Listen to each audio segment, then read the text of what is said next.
Hey everyone, it's been a minute since we talked about a bad toy. Last time we talked about a Transformer. Let's talk about some Marvel Legends really quick.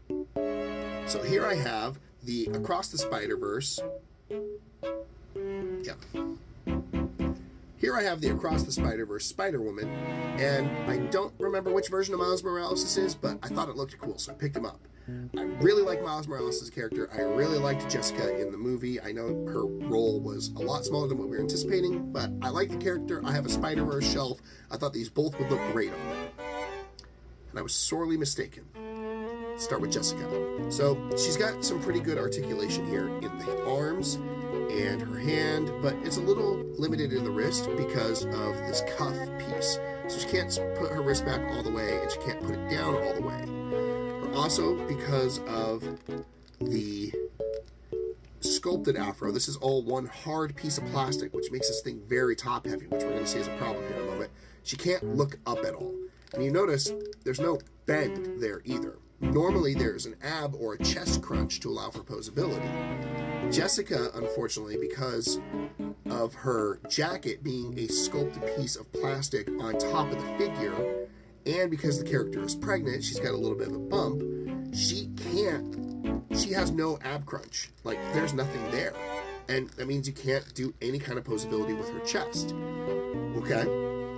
Let's get to the legs. Legs have a good spread. She has the double joint at the knee, which is really cool, and she's got a decent ankle rotation with a pivot. But let's get back to that afro.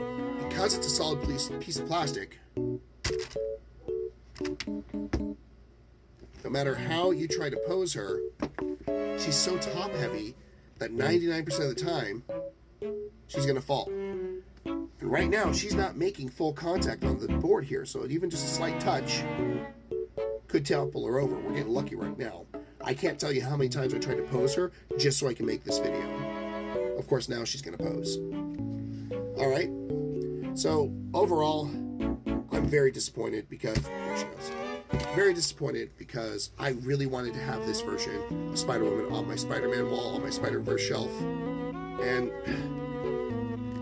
see, now try and work with her, and you see how hard it is to get her to stand upright, let alone get her into any dynamic poses. So this one, if you're a diehard Spider-Man fan like I am and you want to have some representation on the shelf, if you can get this figure for $5, sure, why not? Alright, on to Miles. Now Miles here is a little bit better. He can actually move his head up, not as far as I'd like, but he can look up and down. Good swivel here. His jacket looks really cool. I like this bulkier jacket look. And, you know, he's got great articulation in the wrist, same normal articulations you'd expect, but what's this? Oh, look, the jacket is hindering any kind of ab crunch.